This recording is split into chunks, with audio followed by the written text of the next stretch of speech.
สบายดีและก็สวัสดีพ่อแม่พี่น้องที่ว่าจะเป็นทางฝั่งลาวและกับฝั่งไทยพี่น้องมาพบพ่ออีกแล้วเนี่ยกับหนุ่มบ้านนอกภายในจอนะพี่น้องกับบรรยากาศอยู่ที่ไอคอนสยามพี่น้องโอ้โห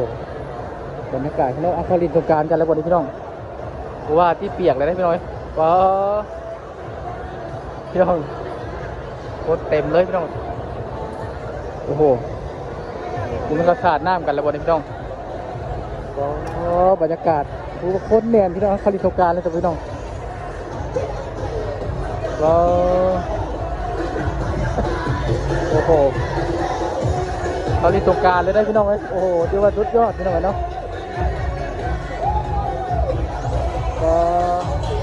เขาสาดน้ำกันเลยพี่น้องนะ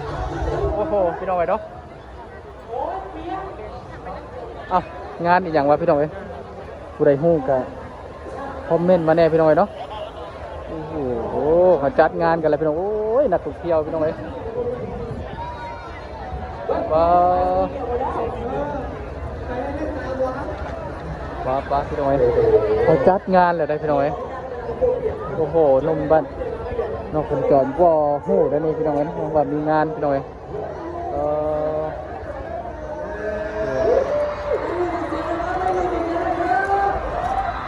โอ้โหพี่น้อยคนหลายแห้งเลยพี่น้อยเนาะ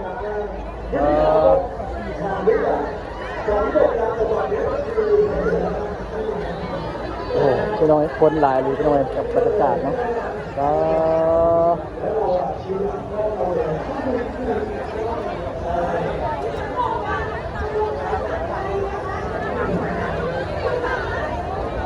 โอ้โหพี่น้อยคนหลายแห้งเลยพี่น้องก็เข่าบ่ได้ย่านเปียกพี่น้องเพราะว่าเขาบอกว่าเพิ่นดินสงกรานต์แล้วพี่น้องแต่ว่าเขาใส่ชุดแล้วก็ใส่นี่มาแบบโอ้ปกติพี่น้องนะก็ได้เตรียมพร้อมที่จะมาดินสงกรานต์เลยประกาศย่างผ่านพี่น้องเนาะเพราะว่าเพิ่นเปิดเขานี่อย่างวะนะพี่น้องโอ้คนหลายแห้งพี่น้องสุดยอดเลยนะพี่น้อง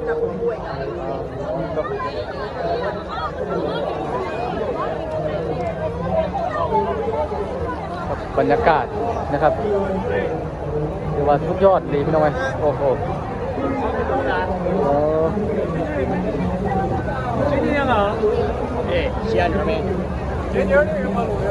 หรือว่าคนหลายพี่น้องโอ้นักท่องเที่ยวเต็มเลยพี่น้องโอ้โหเริ่มแล้วพี่น้องเนาะบ่ฮู้ได้พี่น้องว่าเป็นจัดงานแล้วนี่พี่น้องเนาะวันนี้ก็หากันวันที่10พี่น้องเป็นจัดงานเรียบร้อยเนาะ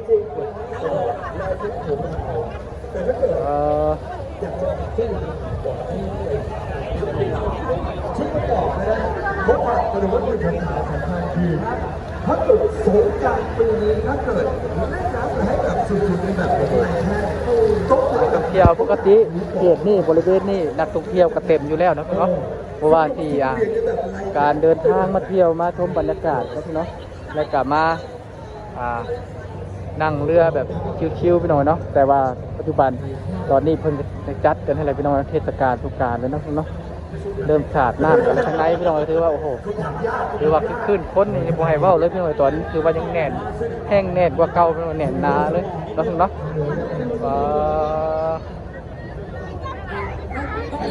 พี่น้องเนี่ย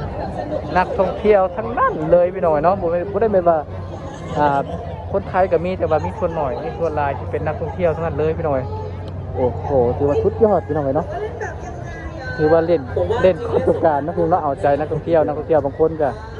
มักพี่น้องเนาะที่จัดเทศกาลสงกรานต์นะพี่น้องก็พี่น้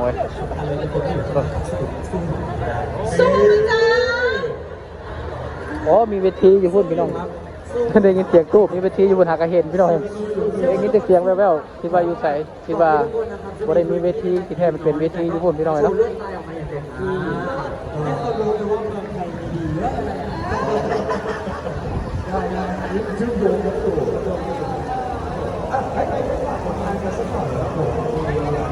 ยังไงเนี่ยแค่ดินใบนี่ยังนิ่งเฉยพี่น้องเนาะสุดยอดพี่น้อง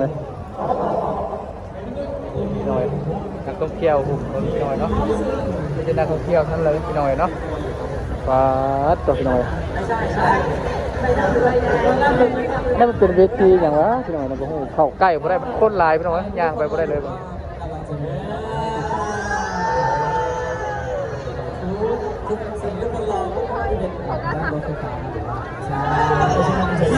ไอคอนสยามพี่น้อยนะป้าภาษาไทยภาษาอังกฤษอ่านบอกโอ้โหเมนโอ้เห็นป่ะพี่น้อง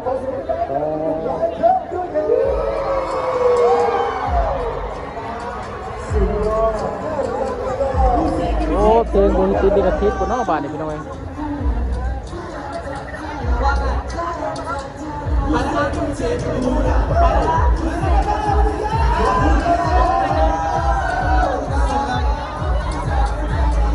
เต้นแล้วทำไมเต้นกันแล้วพี่น้อง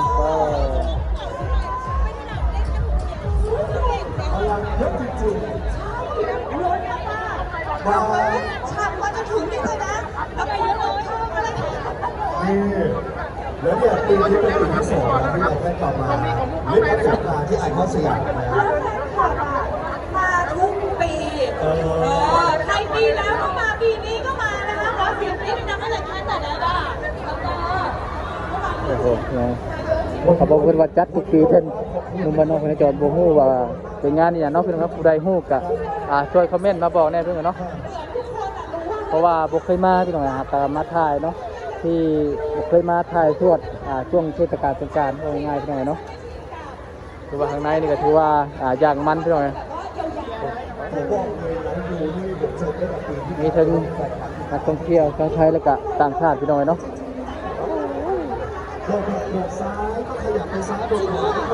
หรือว่าทุกยอดพี่น้อยมามันก็คนนี่แห้งลายพี่น้อยปกตินักท่องเที่ยวกะลายอยู่แล้วพี่น้อยนี่แหละครับการที่ไทยเนาะเป็นว่าเอาใจนักท่องเที่ยวที่แบบโอ้โหพี่น้อยอย่างบอกบ่ถึงเนาะเอาใจทุกสิ่งทุกอย่างเลยพี่น้อยเนาะเฮ็ดกันใดก็ได้เฮ็ดวิธีใดก็ได้ที่เขาเอาใจนักท่องเที่ยวสามารถกอบโกยเอาเงินนอกจากการท่องเที่ยวนอกมากระตุ้นเศรษฐกิจมาพัฒนาประเทศพี่น้องถือว่าเป็นเป็นเทคนิคก็คือว่าอย่างเราที่ดีน้องถือว่าเป็นอันนั้นที่ดีพี่น้องเนาะโอ้โห你的朋友在舞台的后方，田琪，你的朋友董磊。เพื่อนหลายก็มีต่างชาติไปได้ข้างในคนไทยก็มีเนาะเพราะว่าแต่ภาษาที่ไหนใครทำเพื่อนไหนอยู่ข้างหลังนะครับทุกคนเพราะว่าเขาเปิดจักทุ่มหรือว่าปิดจักทุ่มแล้วเนาะใครฮู้กะซอยคอมเมนต์มาแน่พี่น้อยเพราะว่าโอ้โหนี่เนาะงานอย่าง2025แล้วจะเป็นงานสาดน้ำเลยเนาะพี่น้อยแต่ว่าโอ้โหว่าเพิ่นตั้งคือจังไดพี่น้อยเนาะสาดน้ำกับงานสาดน้ำสงกรานต์กับงานที่แน่พี่น้องแต่ว่ามันก็ต้องมีชื่อเนาะพี่เนาะ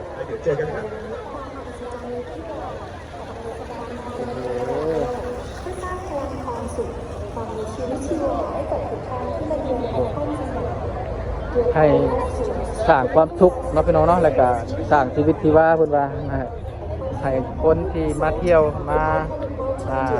แห่งนี้เนาะพี่น้องก็ว่าจะเป็นนักท่องเที่ยวโดยเฉพาะนักท่องเที่ยวอะไรพวกนี้เนาะคุณนะไปพี่น้องมันนี่นักท่องเที่ยวบ่ได้พี่น้องมีอย่างว่านั่งมีโต๊ะนั่งกินข้าวนะบ่อนหรือว่าอย่างว่านั่งชิวๆชมแบบนั่นพี่น้องโอ้โหสุดยอดพี่น้องเนาะคือว่านักท่องเที่ยวเบิดพี่น้องนี่บางคนกลับมาถ่ายรูปมาถ่ายบรรยากาศเก็บภาพไว้พี่น้องเนาะถือว่าเห็นยูทูบเบอร์หลายๆคนนะพี่น้องมาถ่ายนี่คนหลายตลอดได้พี่น้องบ่แม่นว่าสิหลายแต่เทศกาลสงกรานต์ได้พี่น้องถือว่าบริเวณนี้แห่งนี้ก็เป็นแหล่งเขตเศรษฐกิจแหล่งดึงดูดนักท่องเที่ยวอีกแห่งหนึ่งก็ว่าได้พี่น้องเนาะของประเทศไทยนะพี่น้องที่สามารถกอบโกยเม็ดเงินเนาะพี่น้องจากแหล่งนี้แห่งนี้ก็ถือว่า โอ้ถือว่ามหาศาลพอสมควรพี่น้องเพราะว่านักท่องเที่ยวนี่มีตลอดมีซุมื้อแล้วก็มีเรื่อยๆพี่น้องเนาะก็ลั่งไหลเข้ามาตลอดเลยพี่น้องเนาะแบบบ่ขาดสายพี่น้องนี่แหละโอ้โหความเอกลักษณ์ความสวยงามของประเทศไทยนี่แหละพี่น้องเนี่ยเห็นบ่โอ้โหพี่น้องเปียกไปแล้ว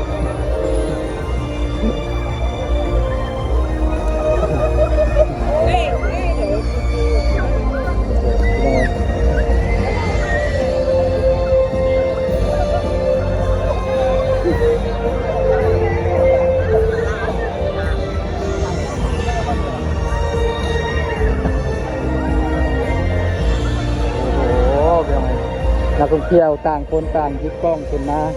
เก็บภาพบรรยากาศนะคุณเนาะที่เปิดผู้น้ำสีนะคุณเนาะเปลี่ยนสีพี่น้อยเพราะว่าจะเป็นมีหลายสีพี่น้อยเนาะ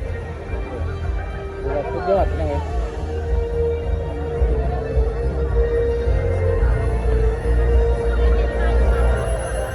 ลบก่อนพี่น้อยเปลี่ยนเปียกเพราะว่าลมมันพัดไปทางนี้เดี๋ยวพี่น้อยเอามาถ่ายที่นี่สามารถปกเปียกนะพี่เนาะแต่ที่มีเจ้าหน้าที่เพื่อนพี่น้อยดูแลความปลอดภัยด้วยเนาะในงานนี้ก็ได้พี่น้อยนักท่องเที่ยวต่างคนกับต่างแค่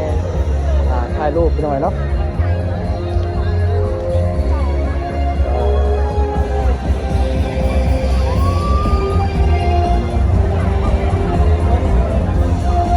ถือใจนักท่องเที่ยวหลายพี่น้อยเป็น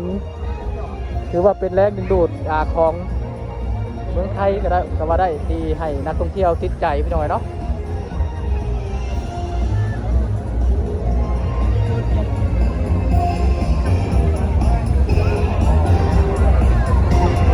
ต่างคนก็ต่างหยิบกล้องขึ้นมาถ่ายเก็บภาพบรรยากาศพี่น้อยเนาะโอ้โหข้างบนก็ที่เป็นโดรนพี่น้องเนาะเห็นปะสีแดงๆจะมีโดรนถ่าย